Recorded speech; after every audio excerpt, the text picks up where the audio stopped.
ഈശോ മിശിഹായ്ക്ക് സ്തുതിയായിരിക്കട്ടെ. ഞാൻ മാണിപ്പറമ്പിലച്ചൻ. വിധി നടപ്പാക്കാതെ ട്രിബ്യൂണൽ പിരിച്ചുവിടുമോ? സ്പെഷ്യൽ ട്രിബ്യൂണലിൻ്റെ ഉത്തരവ് നടപ്പാക്കുമോ? ആ ഉത്തരവ് പുറപ്പെടുവിച്ച സഭാ കോടതിയെ പിരിച്ചുവിടുമോ?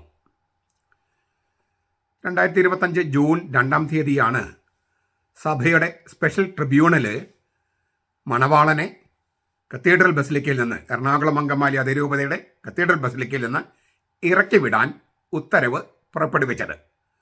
അത് 10 ദിവസത്തിനുള്ളിൽ നടപ്പാക്കാനായിരുന്നു ഉത്തരവ്. അതായത് ജൂൺ 12-ാം തീയതി, ഇന്ന്. ആ ഉത്തരവ് ഇന്നെങ്കിലും നടപ്പാക്കുമോ? ആ ഉത്തരവ് പുറപ്പെടുവിച്ച കോടതിയെ പിരിച്ചുവിടുമോ? സീറോ മലബാർ സഭയല്ലേ? ഇതിലപ്പുറവും സംഭവിക്കും. ഈ സഭയിൽ നിയമങ്ങളുണ്ട്, ചട്ടങ്ങളുണ്ട്, കാനൻ നിയമമുണ്ട്. പക്ഷേ അത് പാലിക്കാനോ നടപ്പാക്കാനോ ആളില്ല. മറ്റേതെങ്കിലും രൂപതയിലാണെങ്കിൽ അൽമായർ ചെയ്യുന്ന ചെറിയ തെറ്റുകൾ പോലും ക്ഷണിച്ചു വരുത്തുകയും അവർ ശിക്ഷിക്കുകയും ചെയ്യും. എന്നാൽ എറണാകുളത്ത് അൽമായ മുന്നേറ്റക്കാർ എന്ത് തെറ്റ് ചെയ്താലും, എന്ത് ആക്രമണം നടത്തിയാലും ശിക്ഷിക്കില്ല. കാരണം അവർക്ക് കാനൻ നിയമം ബാധകമല്ല. കാനൻ നിയമം കടലിലേക്ക് എറിയൂ എന്ന് പറഞ്ഞവരാണ്. അവർക്ക് കാനൻ നിയമം ബാധകമല്ല. അവിടെ ഭരണം കയ്യാളിരിക്കുന്നവർക്കും കാനൻ നിയമത്തിലൊന്നും വലിയ വിശ്വാസവും ഇല്ല. വിമത വൈദികര് അരമന കയ്യേറിയാൽ ശിക്ഷയില്ല. പരമപരിശുദ്ധ കുർബാനയെ അവഹേളിച്ച് ആഭിചാര കുർബാന അർപ്പിച്ചാൽ ശിക്ഷയില്ല. അബ്യൂസിവ് യൂക്കാരിസ്റ്റിക് സെലിബ്രേഷൻ എന്ന് മാർപ്പാപ്പ വിശേഷിപ്പിച്ചതാണത്. പരിശുദ്ധ കുർബാനയുടെ വലിയ തെറ്റ്, അവഹേളിക്കുന്ന വലിയ തെറ്റ്. അത്ര വലിയ കുറ്റം ചെയ്തിട്ടും ഒരു ശിക്ഷയുമില്ല. 82 വയസ്സുള്ള വൈദികനെ അൾത്താരിൽ നിന്ന് ഉന്തി തള്ളി ചവിട്ടിക്കൂട്ടിയിട്ടും ഒരു ശിക്ഷയുമില്ല. എന്തിനേറെ പറയുന്നു, മാർപ്പാപ്പ തൻ്റെ ഡെലഗേറ്റിനെ അവർ ബഹുമാനിക്കുമെന്ന് പറഞ്ഞ് അയച്ച പൊന്റിഫിക്കൽ ഡെലഗേറ്റ് സിറിൽ വാസിൽ പിതാവിനെ കുപ്പിയെറിഞ്ഞവരാണ്. അദ്ദേഹത്തിൻ്റെ നേരെ വല്ല നടപടിയെടുത്തോ? ഇല്ല. എന്നാൽ നടപടികളില്ലേ എന്ന് ചോദിച്ചാൽ ഉണ്ട്. നടപടികളുണ്ട്. മെത്രാൻസിനോട് അംഗീകരിച്ച കുർബാന വേണമെന്ന് നിങ്ങൾ ആവശ്യപ്പെട്ട് നോക്കൂ, ഉടനെ ഷോക്കോസ് നോട്ടീസ് നിങ്ങൾക്ക് കിട്ടും. നിങ്ങൾ ഏകീകൃത കുർബാന നടപ്പാക്കണമെന്ന് പറഞ്ഞു നോക്കൂ, മെത്രാൻസിനെ എൻ്റെ തീരുമാനം നടപ്പാക്കുമെന്ന് പറഞ്ഞു നോക്കൂ. അപ്പോൾ നിങ്ങളെ പോലീസിനെ വിട്ട് അറസ്റ്റ് ചെയ്ത് നഗരം മുഴുവൻ കാണിച്ച് ഒരു ദിവസം മുഴുവൻ നിങ്ങളെ ഇവിടെ ജയിലിലോ സ്റ്റേഷനിൽ ഇരുത്തി അങ്ങനെ ശിക്ഷകളൊക്കെ കിട്ടും. മാർപ്പാപ്പിയെ അനുസരിക്കൂ, മെത്രാൻസിനേഡിനെ അനുസരിക്കൂ എന്നൊക്കെ പറഞ്ഞാൽ ശിക്ഷ കിട്ടും. മാർപ്പാപ്പിയെ ധിക്കരിക്കൂ, മെത്രാൻസിനേഡിനെ അംഗീകരിക്കില്ല, ഇല്ലാത്ത വൈദിക സമിതി ഞങ്ങൾ വിളിച്ചുകൂട്ടും, ഇല്ലാത്ത ആലോചന സമിതി ഞങ്ങൾ വിളിച്ചുകൂട്ടും, ഏകീകൃത കുർബാന അർപ്പിച്ച് ഞങ്ങൾ സഭ ഗേറ്റ് തല്ലിപ്പൊളിക്കും, ഏകീകൃത കുർബാന അർപ്പിച്ച് ഞങ്ങൾ ബോംബിടും, ഇങ്ങനെയൊക്കെ പറഞ്ഞാൽ ഒരു നടപടി അവിടെ ഉണ്ടാകില്ല. അതുകൊണ്ട് മണവാളനെ ഇറക്കി വിടൂ എന്ന് സ്പെഷ്യൽ ട്രിബ്യൂണല് ഉത്തരവിട്ടത് നടപ്പാക്കുമോ ഇല്ലയോ എന്ന് കണ്ടറിയണം. സീറോ മലബാർ സഭയിൽ എന്തും നടക്കും, എന്തും. വൈദിക യോഗത്തിൽ ഇരിക്കാൻ യോഗ്യതയുള്ള ഏക വൈദികനെ ഇറക്കി വിട്ടത് സഭാതലവനാണ്. സഭാതലവൻ മണവാളിനെ ഇറക്കി വിടാൻ സഭാതലവൻ മനസ്സ് കാണിക്കുകയോ? കോടതി ഉത്തരവിട്ടിരിക്കുകയാണ് മണവാളിനെ ഇറക്കി വിടാൻ. സഭാതലവൻ അങ്ങനെ ചെയ്യുമോ? അറിയില്ല. ഇറക്കി വിടാൻ സഭാകോടതി ഉത്തരവിട്ട ആളെയാണ് വൈദിക സമിതി യോഗത്തിൽ സഭാതലവൻ പങ്കെടുപ്പിച്ചത്. ലോകത്തെ എവിടെയെങ്കിലും നമ്മൾ കേൾക്കുന്നത്? ഇതൊക്കെ കേട്ടിട്ടും ഇപ്പോഴും ഈ വിമത വൈദികരുടെയും വിമത വൈദികരെ സപ്പോർട്ട് ചെയ്യുന്നവരുടെ കൂടെ നിൽക്കാൻ ആളുകളുണ്ട് എന്നുള്ളതാണ് എന്നെ ഏറ്റവും കൂടുതൽ വിസ്മയിപ്പിക്കുന്നത്.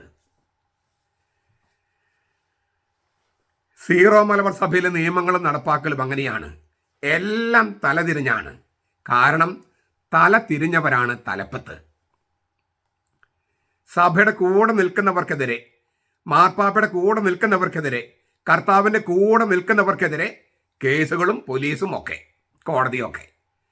മാർപ്പാപ്പയെ ധിക്കരിക്കുന്നവർക്ക്, കർത്താവിനെ അനുസരിക്കാത്തവർക്ക്, കർത്താവിൻ്റെ കുർബാനയെ അവഹേളിക്കുന്നവർക്ക്, മെത്രാൻസിനെ അംഗീകരിക്കാത്തവർക്ക്, മെത്രാന്മാരുടെ തലവനും വികാരിയും തന്നെ സംരക്ഷണം നൽകുക, അവർക്കെല്ലാം പ്രോത്സാഹനം കൊടുക്കുക. അതിനാൽ സഭാ കോടതി ഉത്തരവ് നടപ്പാക്കുന്നതിന് പകരം കോടതിയെ തന്നെ പിരിച്ചുവിട്ടാൽ അതിൽ അത്ഭുതപ്പെടാനൊന്നുമില്ല. നമ്മളിതും ഇതിലപ്പുറം പ്രതീക്ഷിക്കണം. കാരണം അത്രയും തലതിരിഞ്ഞ ഒരു നേതൃത്വമാണ് നമുക്കിപ്പോഴുള്ളത്. അങ്ങനെ ഈ സ്പെഷ്യൽ കോടതിയെ തന്നെ പിരിച്ചു വിട്ടെന്ന് കരുതുക.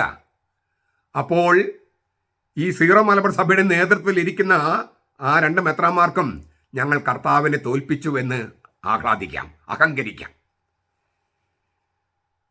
സഭയെ പോലും ഞങ്ങൾ തോൽപ്പിച്ചു കളഞ്ഞുവെന്ന് അവർക്ക് അഹങ്കാരത്തോടെ പറയാം. വിമത വൈദികർക്ക് അർമാദിക്കാം, പടക്കം പൊട്ടിക്കാം, ആത്മായ മുന്നേറ്റക്കാർക്ക് ആഘോഷിച്ച് തിമിർക്കാം. എല്ലായ്പ്പോഴും തിന്മ ചെയ്യുന്ന ഞങ്ങളാണ് എപ്പോഴും വിജയിച്ച് നിൽക്കുന്നത് എന്ന് അവർക്ക് ഏക ന്യൂസിലൂടെയും സോഷ്യൽ മീഡിയയിലൂടെയും കമന്റ് ബോക്സുകളിലൂടെ ഒക്കെ പ്രചരിപ്പിക്കാം. അപ്പോൾ മാർപ്പാപ്പയുടെ കൂടെ, കർത്താവിൻ്റെ സഭയുടെ കൂടെ മെത്രാൻസിന്റെ തീരുമാനം അനുസരിക്കുന്നവർക്കും അനുസരിക്കണമെന്ന് ആവശ്യപ്പെടുന്നവർക്കും ഏകീകൃത കുർബാന വേണമെന്ന് പറയുന്നവർക്കും എന്ത് സംഭവിക്കാം? എന്താണ് ചെയ്യേണ്ടത്? അവർക്ക് ഹബക്കുക്ക് പ്രവാചകന്റെ പ്രവചനം വായിക്കാം.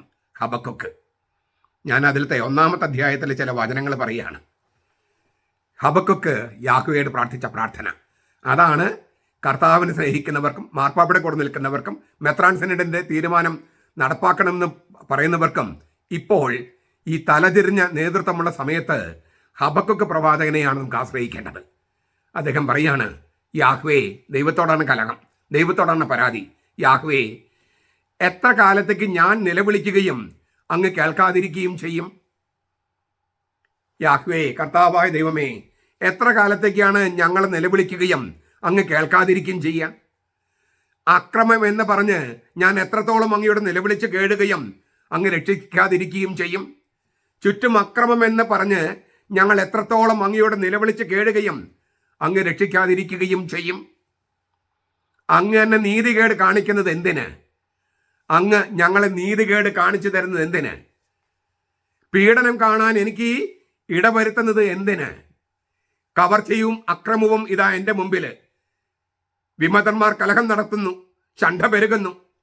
അതിനാൽ ന്യായപ്രമാണം മരവിച്ചിരിക്കുന്നു. ഒരു നാളും ന്യായം വെളിപ്പെടുന്നില്ല. ദുഷ്ടൻ നീതിമാനെ വളഞ്ഞിരിക്കുന്നു, ദുഷ്ടന്മാർ നീതിമാന്മാരെ വളഞ്ഞിരിക്കുന്നു. അതിനാൽ ന്യായം തന്നെ വക്രതയായി പുറപ്പെടുന്നു. ഹബക്കുക്ക് 1:1-4. ഇനി 12-ാമത്തെ വാക്യം മുതലും നമുക്ക് ഒരു പ്രാർത്ഥനയായി ചൊല്ലാം. എൻ്റെ ദൈവമായ യാഹ്വേ, അങ്ങ് അനാദി മുതലേ എൻ്റെ പരിശുദ്ധനല്ലയോ? ഞങ്ങൾ മരിക്കുകയില്ല. യാഹ്വേ, അങ്ങ് അവന് ന്യായവിധിക്കായി നിയമിച്ചിരിക്കുന്നു. സുരക്ഷയായ ശിലയെ അങ്ങ് അവന് ശിക്ഷയ്ക്കായി നിയോഗിച്ചിരിക്കുന്നു.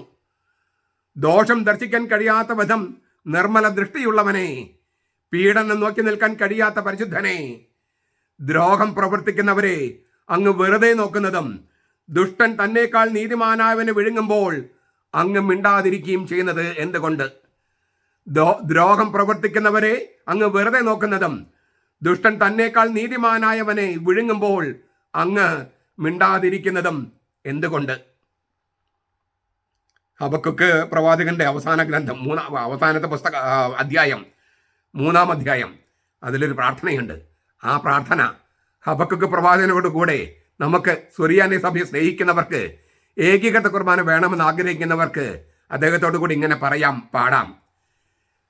അത്തിവൃക്ഷം തളിർക്കുന്നില്ലെങ്കിലും, മുന്തിരി വള്ളിയിൽ ഫലങ്ങളില്ലെങ്കിലും, ഒലിവുമരത്തിന്റെ പ്രയത്നം നിഷ്ഫലമായാലും, നിലങ്ങൾ ആഹാരം വിളയിച്ചില്ലെങ്കിലും, ആട്ടിൻകൂട്ടം ആലയിൽ അറ്റുപോയാലും, ഗോശാലകളിൽ കന്നുകാലി ഇല്ലാതായാലും, ഞാൻ യാഹ്വേയിൽ ആനന്ദിക്കും. എൻ്റെ രക്ഷയുടെ ദൈവത്തിൽ ആഘോഷിച്ചുല്ലസിക്കും. കർത്താവായ യാഹ്വേയാണ് എൻ്റെ ബലം. അവിടുന്ന് എൻ്റെ കാല് പേടമാൻ്റെ കാല് പോലെയാക്കുന്നു. ഉന്നതങ്ങളിൽ അവിടുന്ന് എന്നെ നടത്തുന്നു. ഹബക്കുക്ക് 3:17-19. അത്തിവൃക്ഷം തളിർക്കുന്നില്ലെങ്കിലും, മുന്തിരി വള്ളിയിൽ ഫലങ്ങളില്ലെങ്കിലും, ഒലിവുമരത്തിന്റെ പ്രയത്നം നിഷ്ഫലമായാലും, നിലങ്ങൾ ആഹാരം വിളയിച്ചില്ലെങ്കിലും, ആട്ടിൻകൂട്ടം ആലയിൽ അറ്റപോയാലും, ഗോശാലകളെ കന്നുകാലി ഇല്ലാതായാലും ഞാൻ യാഹ്വേയിൽ ആനന്ദിക്കും, എൻ്റെ രക്ഷയുടെ ദൈവത്തിൽ ആഘോഷിച്ചുല്ലസിക്കും. കർത്താവായി യാഹ്വേയാണ് എൻ്റെ ബലം. അവിടുന്ന് എൻ്റെ കാല് പേടമാൻ്റെ കാല് പോലെയാക്കുന്നു, തുള്ളിച്ചാടാൻ ഉന്നതങ്ങളിൽ അവിടുന്ന് എന്നെ നടത്തുന്നു. ഞാൻ യാഹ്വേയിൽ ആനന്ദിക്കും, എൻ്റെ രക്ഷയുടെ ദൈവത്തിൽ ആനന്ദിച്ച് ആഘോഷിച്ച് ഉല്ലസിക്കും. നമ്മുടെ കർത്താവ് ഈശോ മിശിഹായുടെ കൃപയും പിതാവായ ദൈവത്തിൻ്റെ സ്നേഹവും പരിശുദ്ധാത്മാവിൻ്റെ സഹവാസവും നാം എല്ലാവരോടും കൂടി ഉണ്ടായിരിക്കട്ടെ, ഇപ്പോഴും എപ്പോഴും എന്നേക്കും. ആമേൻ.